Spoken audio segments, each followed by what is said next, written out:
പടച്ചവനെ സൃഷ്ടിച്ച അറുപ്പും വെറുപ്പും തോന്നുന്ന ഇന്ദ്രിയത്തുള്ളിയിൽ നിന്ന് ഈ കവിൾത്തരം നൽകിയ, ഈ കണ്ണുകൾ നൽകിയ, ഈ കായബലം നൽകിയ, ഈ കാലിന്റെ ശക്തി നൽകിയ, മിടിക്കുന്ന നെഞ്ചിന്റെ പൾസ് നൽകിയ, 2 കൈകളിലായി 6 പൾസുകൾ നിയന്ത്രിക്കുന്ന, ഒന്ന് പാൻക്രിയാസിലേക്ക്, രണ്ടാമത് ഹാർട്ടിലേക്ക്, മൂന്നാമത് തലച്ചോറിലേക്ക്, നാലാമത് നട്ടെല്ലിലേക്ക്, ഓരോ ഫംഗ്ഷന് പ്രത്യേകമായി നിയന്ത്രിക്കുന്ന പൾസുകൾ നൽകിയ വഫീ അൻഫുസികും അഫലാ തുബ്സിറൂൻ, മനുഷ്യനെന്ന സൃഷ്ടിപ്രപഞ്ചം അത്ഭുതങ്ങളുടെ കലവറയാണെന്ന് വിശുദ്ധ ഖുർആൻ മനുഷ്യന്റെ ചിന്തകളെ തട്ടി ഉണർത്തി പറഞ്ഞു. പക്ഷെ വലകിന്ന അക്സറന്നാസി ലാ യഅഖിലൂൻ, വലകിന്ന അക്സറന്നാസി ലാ യഅലമൂൻ, വലകിന്ന അക്സറന്നാസി ലാ യശൂറൂൻ.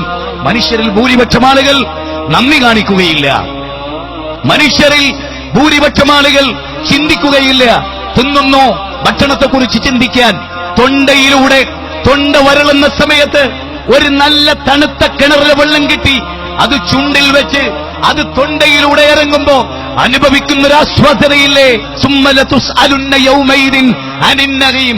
ഒരു ഗ്ലാസ് വെള്ളത്തിന് ദൈവത്തിന്റെ മുമ്പിൽ മറുപടി പറയേണ്ടി വരും.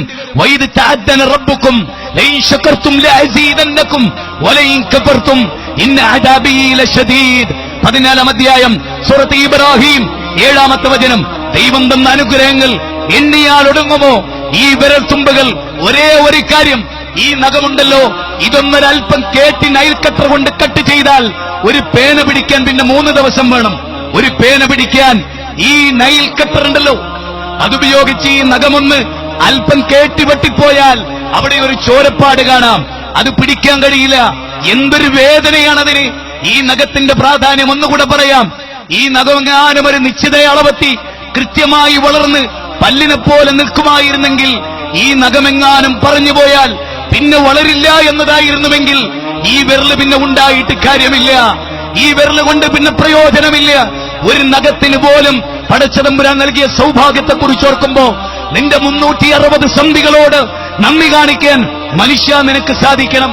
വൽആദിയാതി ലബഹ ഫൽമൂരിയാതി ഖദഹ ഫൽമുഗീറാതി സുബഹ ഫഅസർന ബിഹി നഖഅ ഫവസത്ന ബിഹി ജംഅ ഇന്നൽ ഇൻസാന ലിറബ്ബിഹി ലകനൂത് വഇന്നഹു അലാ ദാലിക ലശഹീദ് വഇന്നഹു ലിഹുബ്ബിൽ ഖൈരി ലശദീദ്.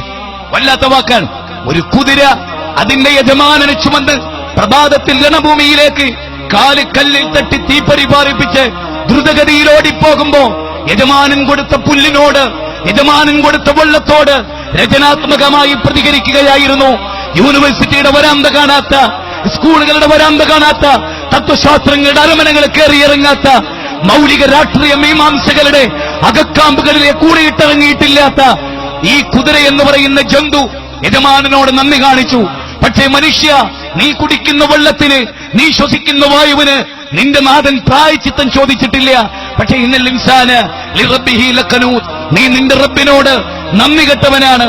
അവനോട് പ്രാർത്ഥിക്കാൻ, അവന്റെ മുമ്പിൽ നേർച്ച നേരാൻ, അവന്റെ മുമ്പിൽ വഴിപാടുകൾ സമർപ്പിക്കാൻ നിനക്ക് വൈമനസ്സമാണല്ലേ എന്ന ചോദ്യം വളരെ വ്യക്തമാണ്. ദുനിയാവിന്റെ ഭോഗപരതകളിൽ, പടപടപ്പുകളിൽ മനുഷ്യൻ കണ്ണഞ്ചിപ്പോവുകയാണ്. ഒരു കാര്യം നിങ്ങൾ ഓർക്കണം, അലക്സാണ്ടർ ദി ഗ്രേറ്റ് 33 വയസ്സിലാണ് മരിച്ചത്. അലക്സാണ്ടർ ചക്രവർത്തി എന്ന് പറയുമ്പോ ആളുകൾ വിചാരിക്കും 150, 160 കഴിഞ്ഞ ഒരു മഹാസംഭവം. 33 വയസ്സിൽ ലോകത്തിന്റെ അതിർവരമ്പുകൾ വെട്ടിപ്പിടിച്ച്, കുതിരയുടെ കടിഞ്ഞാണും പിടിച്ച് ദ്രുതവേഗതയിലോടി അതിർവരമ്പുകളിൽ എവിടെയൊക്കെ ഓടിച്ചെല്ലുന്നതോ അവിടെയൊക്കെ വെട്ടിപ്പിടിച്ച് സിംഹാസനങ്ങളിൽ അടയിരുന്ന ഈ ചക്രവർത്തിയെക്കുറിച്ച് ആലോചിച്ചിട്ടുണ്ടോ? അലക്സാണ്ടർ മരിക്കുന്ന തൊട്ടു മുമ്പായി അദ്ദേഹത്തിന്റെ അനുയായികളോട് പറഞ്ഞു, ഞാൻ മരിച്ചാൽ എന്റെ ശവമഞ്ചം ചുമക്കേണ്ടത് നിങ്ങളാരുമല്ല, എന്റെ കുടുംബക്കാരല്ല, ഉത്തരവാദിത്തപ്പെട്ടവരല്ല, പിന്നെ ആരാ? എന്നെ പരീക്ഷിച്ച, എന്നെ നോക്കിയ